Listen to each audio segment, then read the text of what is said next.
Now, this morning, a judge is denying Jay-Z's lawyer's request to identify the rape accuser. A judge ruling she doesn't have to, at least for now. The judge also had some sharp words for its lawyers. An explosive new accusation has rocked the entertainment industry as Tony Buzbee claims that Jay-Z's lawyer may have crossed a dangerous line by allegedly trying to bribe a judge. Sounds unbelievable, right?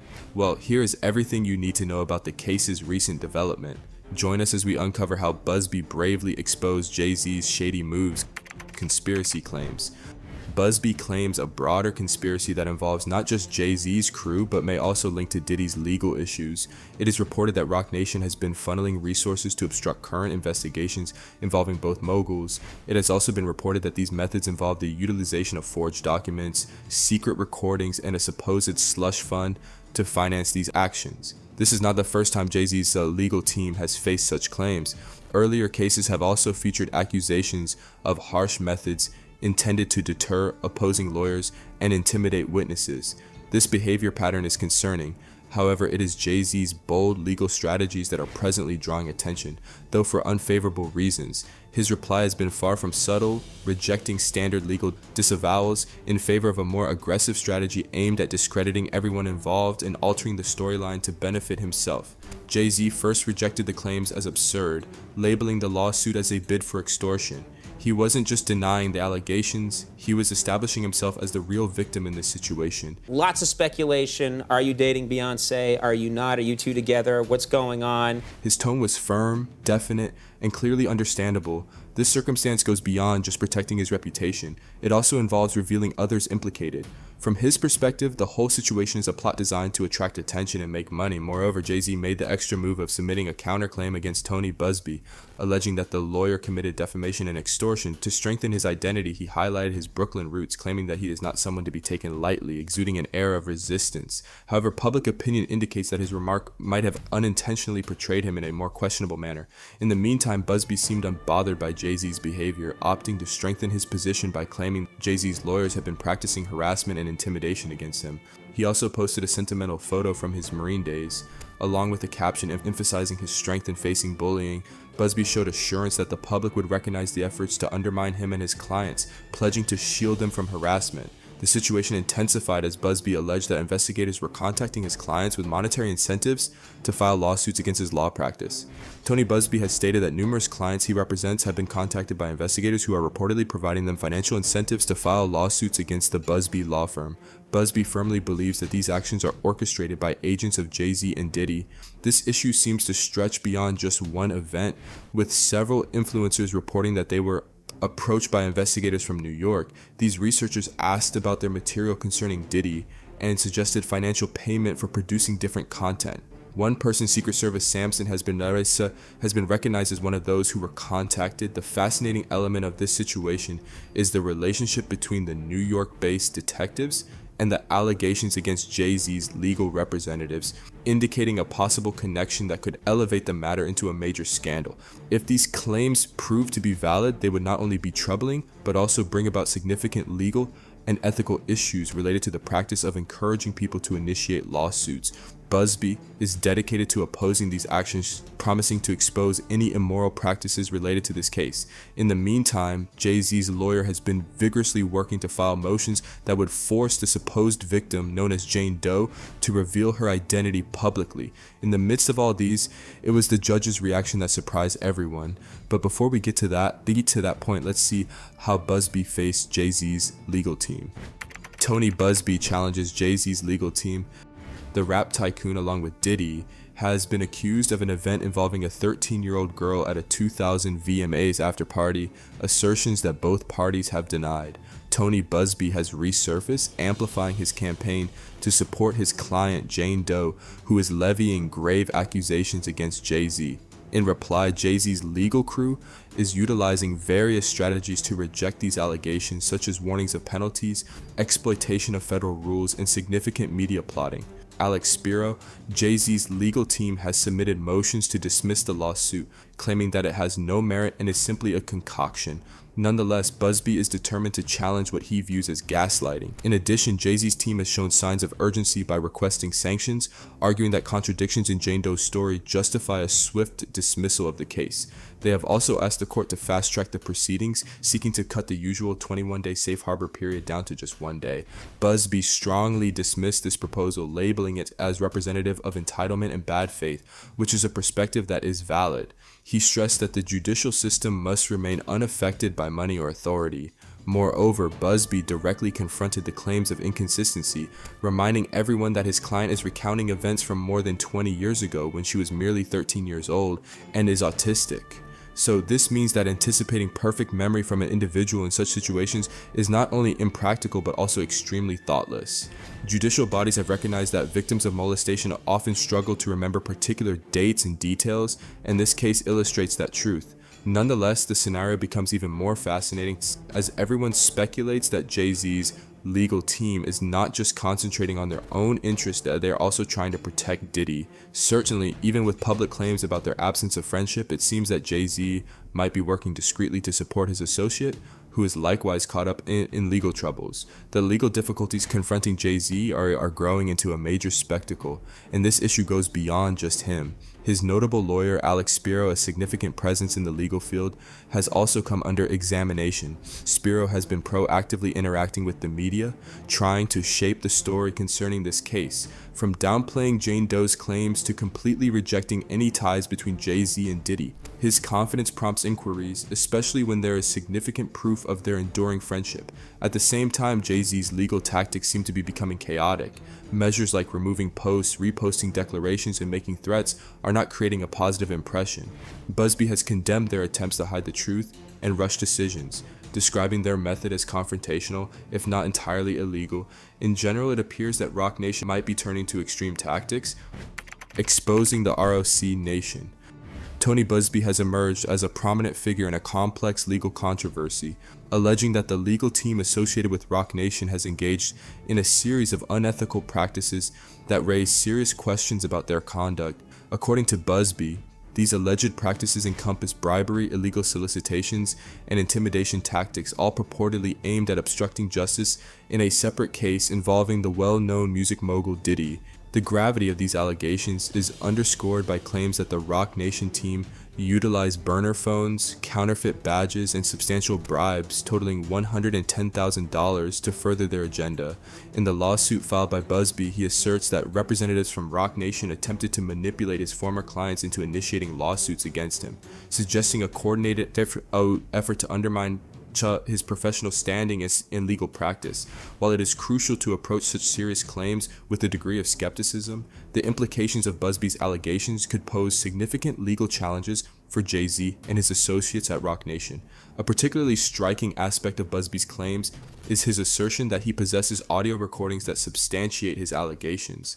These recordings reportedly capture instances where individuals posing as investigators displayed fake badges and exerted pressure on various individuals to testify against Busby. The lawsuit elaborates on these claims, detailing how these agents, who allegedly masqueraded as state officials, offered substantial financial incentives up to $10,000 to entice Busby's former clients into pursuing litigation against him. Moreover, Busby's firm contends that these actions are not isolated incidents. They cite over 24 attempts by these agents to engage in similar conduct, suggesting a pattern of behavior that could indicate a broader strategy to undermine Busby's legal practice.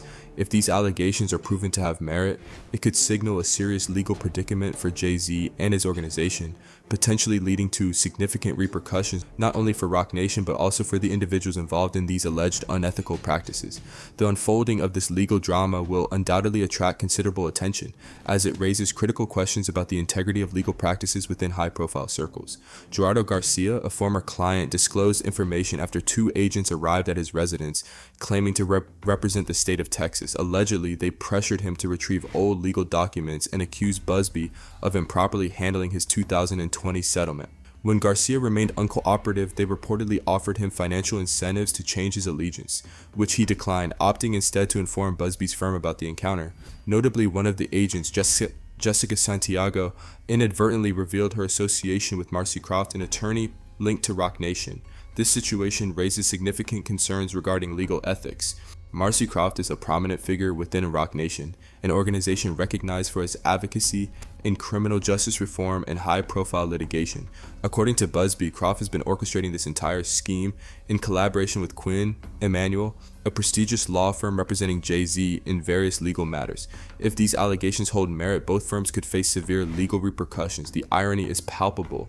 Roc Nation has cultivated a reputation for championing justice, yet these accusations suggest a starkly contrasting narrative involving the use of counterfeit badges and the proposition of hush money, which evokes a crime drama rather than a commitment to philanthropy. Central to this controversy is Mr. Carter himself. Although Jay-Z has not been directly implicated in these actions, his name is prominently featured in the lawsuits, highlighting his professional ties to Diddy. Busby's team claims that the tactics used by Roc Nation reflect a larger effort to hinder investigations related to Diddy's current legal issues. It is important to mention that Jay-Z probably wants to steer clear of further complications with his current controversies. Busby has also proposed that Jay-Z's lawyers are overly eager to prove his innocence, questioning why there is such a defensive stance if there is nothing to hide. This scenario provokes doubts, as it seems to indicate that the origin of the problem could be internal. Busby argues that this issue goes beyond just one lawsuit, possibly revealing a broader web of legal misconduct. Should the claims be proven true, the Roc Nation team and their skilled legal advisors may encounter serious consequences. Moreover, this situation doesn't cast a positive light on Jay-Z, who is already dealing with multiple controversies. Nonetheless, the circumstances might be more intricate than they seem. Now, let's see how the judge reacts to Spiro's behavior. Reacting to Jay-Z's legal team, Jay-Z's lawyer-combative approach, however, encountered a major obstacle when New York Judge Annalisa Torres delivered a harsh reprimand, often called a bench slap, signifying that such legal maneuvers are intolerable, irrespective of the lawyer's connection to a well-known firm or the high profile of the client. As a result, the lawyer Spiro must reevaluate his approach and use a more calculated and professional demeanor in upcoming court filings. Lauren Johnson Norris, a noted legal authority, shared her perspective, indicating that Spiro's disorganized tactics seem to focus more on satisfying Jay-Z than on truly improving his legal standing. This method lacks the sophistication of a legal expert and instead appears to be desperate damage control, marked by provocative motions and forceful demands that might result in negative repercussions. The issue goes beyond simple legal papers and intricate jargon. It fundamentally centers on power relations, societal views, and a legal system that already shows doubt towards cases involving celebrities. Spiro's attempts to discredit Jane Doe have been observed, with numerous people viewing these actions as intimidation methods targeted not just at her but also at anyone else who might think about raising their issues. This establishes a climate of deterrence which casts a negative light on Jay-Z's legal representatives. When Judge Torres makes a statement, even the richest people must pay attention to her words. Additionally, the court denied Spiro's pleas to accelerate dismissals and strike motions, as Judge Torres emphasized that the legal process would not be quickened simply because of the requests from Jay-Z's team. She warned that any additional violations of court rules might result in penalties. While Jay-Z's empire seems to be facing considerable pressure from continuous lawsuits, Diddy finds himself in an unfavorable situation as well. Deviating a bit in order to get a glimpse of Diddy's offense, one should reflect on the infamous Wild King Nights, an occasion well known for its lavish and indulgent characteristics, organized by none other than Sean Diddy Combs himself. A former personal assistant to Diddy has described the night spent in the music mogul's company as reminiscent of a disturbing film. The assistant recounted a scene filled with red lights, ice buckets, honey packs, Astroglide towels, Plan B pills, and even pleasurable machines. This individual, who was employed by Diddy from 2019 to 2021, asserted that his role extended beyond mere assistance. It involved cleaning up after extravagant parties. Tasks included sanitizing surfaces contaminated with bodily fluids, concealing evidence, and bribing hotel staff to maintain discretion. To exacerbate the situation, he claimed he was subjected to loyalty tests that crossed ethical boundaries, including being coerced into compromising situations with guests to demonstrate his allegiance. This account raises serious concerns about the environment in which he worked. Back to the judge's reaction, Jay-Z has reportedly achieved a minor victory, having received judicial approval to file a motion to dismiss a significant lawsuit against him. Judge Annalisa Torres of the Southern District of New York granted Jay-Z's legal team the green light on Thursday to proceed with this motion. Led by attorney Alex Spiro, the team now has until February 6, 2025 to present their arguments for dismissal, while the opposing party, represented by Jane Doe, is expected to respond by the end of February. Spiro's rebuttal is due by mid-March. This development raises questions about the implications for Jay-Z's formidable empire. The potential consequences are significant if these accusations are substantiated, as they could damage Jay-Z's reputation and threaten the future of Roc Nation. His standing as a business mogul and philanthropist is already facing examination, and this situation may serve as a critical juncture. Meanwhile, Tony Buzbee has asserted his determination to pursue the matter, emphasizing his commitment to revealing the truth in a recent press release. Public sentiment appears to be polarized, with fans debating whether this marks the onset of Jay-Z's reckoning or merely another legal obstacle he will overcome. So for you to understand more about this case, here's a little explanation of what's going on. Jay-Z's recent lawsuit. Recently, Jay-Z is facing allegations of exploiting a 13-year-old girl during an event hosted by Diddy. This particular lawsuit was initially filed in October 2024, with the plaintiff identified as Jane Doe, opting to remain anonymous. The term Jane Doe is commonly used in legal contexts to refer to a party whose identity is unknown at the time of filing. The implications of these allegations extend beyond Diddy and Jay-Z, impacting the broader entertainment industry, which is grappling with issues of accountability and the treatment of women. Who we are, and how do you maintain the sense of self? As more information emerges and the legal proceedings unfold, public attention will be focused on the developments of these cases and their potential repercussions on the careers and legacies of those involved. Jane Doe claims that she encountered the driver of Diddy's limousine outside the MTV Video Music Awards on September 20. The driver reportedly conveyed to her that Combs had a preference for younger women and implied that she fit this preference. Despite being denied entry to the awards ceremony, she received an invitation to an after-party later that night. The driver then took her to a large white house located behind a gated entrance, where she recognized several celebrities, including P. Diddy. Upon her arrival, two men asked Jane Doe to sign a non-disclosure agreement which prohibited her from discussing the events that transpired at the party. She complied, providing her name and signing the document, but did not obtain a copy for her own records. During the party, Jane Doe accepted a drink that she described as a reddish-yellow mixture reminiscent of orange juice, cranberry juice, and an unidentified bitter flavor. She now harbors suspicions that Diddy or one of his associates may have tampered with her drink. After consuming some of the beverage, she began to feel dizzy and sought a place to rest. She entered what she believed to be an empty room, leaving the door slightly open. Jane Doe claims that Sean Combs entered a room accompanied by a male and a female celebrity, approached her in an aggressive manner with a frenzied expression, and physically seized her while uttering uncultured remarks. This legal action initiated by Jane Doe has highlighted the presence of two prominent figures in the room during the alleged event, identified as Celebrity A and Celebrity B. Public consensus suggests that Celebrity A is male, while Celebrity B is female. This situation has sparked widespread speculation regarding the identity of Celebrity B, with numerous individuals proposing that she might be Jennifer Lopez, who was known to be romantically involved with Diddy at that time. However, it is crucial to emphasize that such speculation remains unverified and lacks credible evidence. What has been established based on Jane Doe's assertions is that Celebrity A is indeed Jay-Z. In a notable turn of events, Jane Doe has revised her lawsuit to specifically name Jay-Z,